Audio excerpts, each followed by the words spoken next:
Atenção! Começa agora uma teleaula de Geografia do Ensino Médio. Você vai assistir a teleaula de número 3. Bons estudos!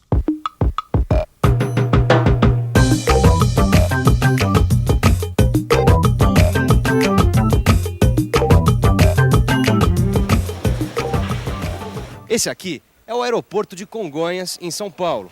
As pessoas vêm até aqui para pegar um avião que vai levá-las até a cidade do Rio de Janeiro. Quanto tempo você demorou para chegar da Lapa até aqui o aeroporto? A Lapa até aqui dá aproximadamente uns 15 quilômetros. Eu demorei hoje quase uma hora. Foi o dia que eu mais levei tempo. E quanto tempo o senhor vai demorar para chegar no Rio de Janeiro? 45 minutos.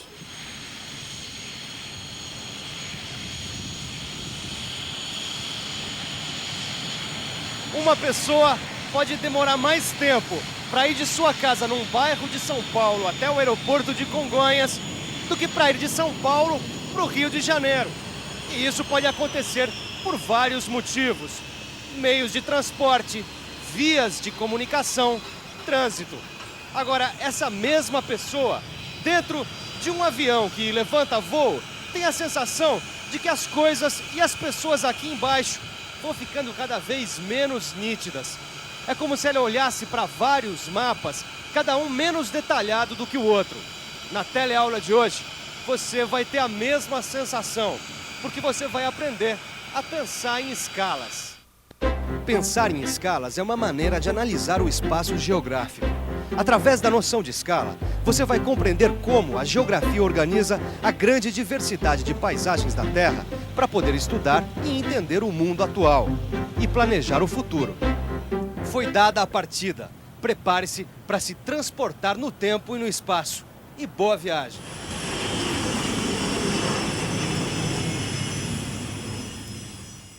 Para aprender história, nós dividimos a linha do tempo em diferentes períodos históricos. A história geral pode ser dividida em idades, como a antiga, medieval e moderna. A história do Brasil pode ser dividida em períodos, como a colônia, o império e a república. E a história geral e a do Brasil se relacionam entre si quando, por exemplo, a gente estuda o que o fim da República Velha no Brasil teve a ver com a Grande Depressão Mundial dos anos 20. Os diferentes tempos da história não podem ser confundidos. A mesma coisa acontece com os diferentes espaços da geografia. Nós vamos aprender a diferenciar e relacionar esses espaços através das escalas geográficas. Para entender melhor, pense um pouco no Nordeste brasileiro. Recife, Pernambuco. Cheguei ao Nordeste, gente. Aqui é tão Brasil como o Sul. No entanto, basta descer do ônibus na rodoviária e olhar em volta para ver que é uma região brasileira diferente das outras. Vocês já pensaram nisso? Vamos pensar um pouco. É fácil diferenciar o Nordeste das outras regiões brasileiras por várias características. No entanto, o Nordeste faz parte da economia nacional, que, por sua vez, faz parte do sistema internacional de trocas que forma um mercado mundial. É isso. Região, nação e mundo são níveis de análise, ou escalas, que nós podemos definir no espaço geográfico. Assim como entender os períodos históricos é importante para entender a história, entender as escalas é fundamental para que a gente possa ter um raciocínio espacial na geografia. Não se trata de observar a mesma paisagem em escalas diferentes, como em uma viagem de avião. Não, trata-se de compreender que fenômenos diferentes são estudados em níveis de análise diferentes também. Pense numa casa. Ela tem limites. E dentro, cada família distribui a mobília de modo a organizar o espaço de acordo com as suas necessidades. As famílias estabelecem relações entre elas e entre os espaços privados, como as casas, ou os espaços públicos, como essa praça aqui em frente. Vem, vamos. As regras que vigoram dentro de casa não podem ser as mesmas que vigoram no bairro. O que eu quero dizer com isso? Que a vida em coletividade não é igual à vida familiar, porque as relações que se estabelecem entre as pessoas são diferentes, por mais que a vizinhança se dê bem. Agora, pense na posição do bairro dentro da cidade. Veja como a localização do bairro reflete uma certa distribuição da renda e da riqueza na cidade. Este é um bairro de classe média. Eu tô falando isso porque, primeiro, é fácil a gente encontrar um telefone ou então um posto de saúde. Segundo, as ruas são bem calçadas. Terceiro, é bem servido de transporte coletivo. Para analisar este bairro, eu estou usando uma escala ou um nível de análise que é diferente do que eu costumo usar quando eu estou analisando o que acontece dentro de casa. Eu estou comparando este bairro com outros bairros da cidade. A questão das escalas também é importante para avaliar a velocidade com que as transformações ocorrem num espaço geográfico. Numa casa, não é necessário muito tempo ou esforço para modificar, por exemplo, a posição de uma mobília ou botar uma parede abaixo. Olha, Gil, eu estou começando a entender esse negócio de escala. Pensa uma coisa, para transformar uma casa, o tempo e o esforço são pequenos. Já num bairro, sempre você tem uma casa sendo construída ou uma rua sendo asfaltada, sendo que essas mudanças acontecem muito mais lentamente do que em casa.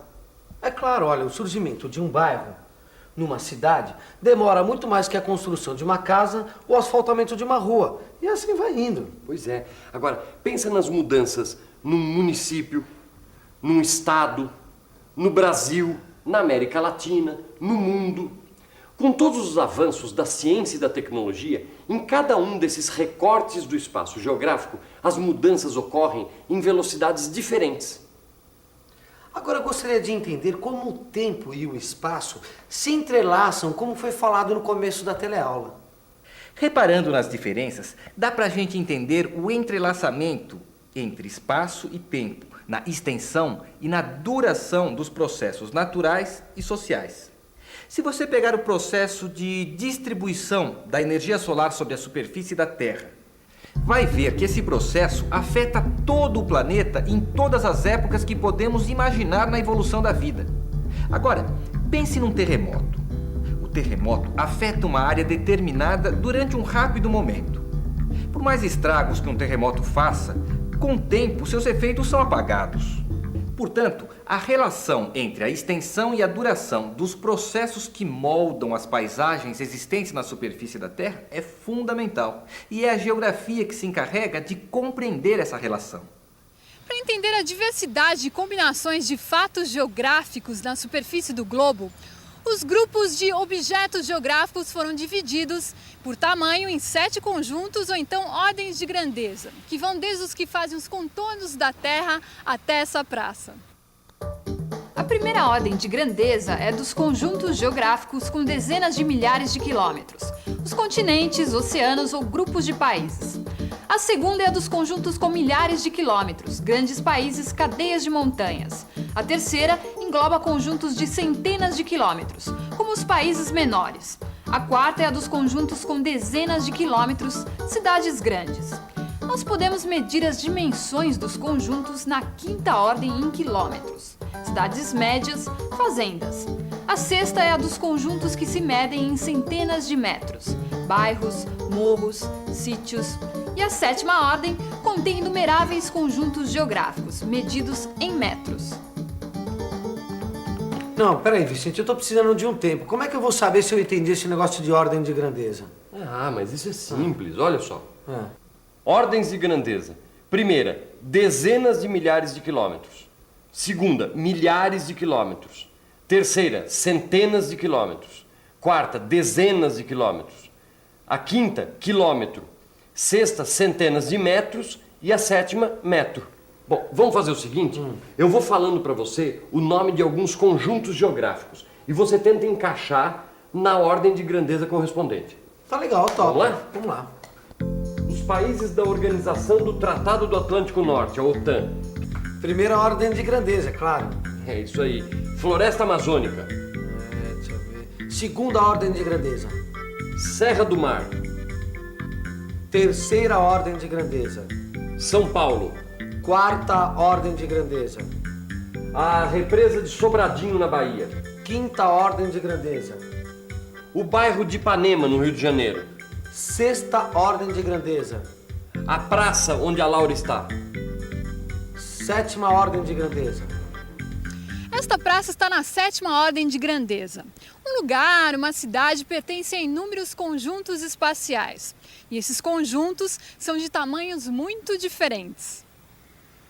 Alguns lugares só podem ser representados em mapas de escala muito pequena, como os continentes.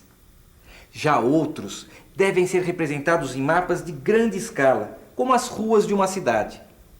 Quando combinamos as informações de lugares que conhecemos bem de perto com outros que só podemos observar lá de cima, estamos elaborando um raciocínio geográfico. Veja o Vale do Rio Nilo na África. Para compreender esta paisagem, vamos ter que considerar conjuntos espaciais de diferentes ordens de grandeza. A pergunta é: como é possível que no coração do deserto do Saara esse rio tenha tanta água? Durante milênios, os egípcios consideravam as cheias do Nilo em pleno verão, época das secas, uma dádiva dos deuses. Isso porque eles só conheciam a parte do vale onde viviam. Só no século XIX que o mistério foi desvendado. Exploradores descobriram que as águas do Nilo vêm de muito longe, milhares de quilômetros distantes do Egito. Esse mapa mostra vários conjuntos espaciais. O conjunto do Vale do Nilo, o conjunto tropical úmido, onde o Nilo nasce, e o conjunto de desertos que atravessa. Este mapa mostra um território muito menos extenso, mas dá para observar os detalhes com mais precisão. E neste mapa, dá até para distinguir a forma geométrica dos campos, os canais de irrigação e a cidade. Viu como a gente pode compreender a totalidade dos processos naturais e humanos que moldam as diferentes paisagens, combinando diversas escalas? Para isso, há a interseção de diferentes conjuntos geográficos de escalas geográficas distintas que se combinam, como essa série de viadutos que se cruzam formando um todo. Como uma casa pertence a um bairro, que por sua vez está numa cidade e num município. Eu poderia isolar esta casa como um objeto geográfico, mas é importante a gente ter em mente a posição do bairro na cidade. Dessa forma, a gente pode entender melhor os problemas que nos afetam no dia a dia, como, por exemplo, a poluição do ar, ou então a carência de serviços básicos, ou então o tempo que a gente leva para ir de casa para o trabalho.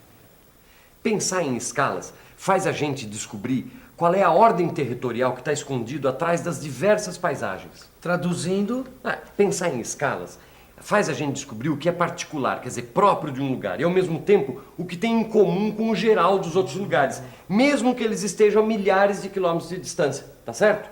certo. Mas agora, dá para dar uma revisada? E atenção, se liga aí que é hora da revisão. Na teleaula de hoje, você aprendeu que as escalas geográficas são níveis de análise do raciocínio espacial e que, através das escalas, podemos explicar de modo ordenado as relações entre sociedade e natureza.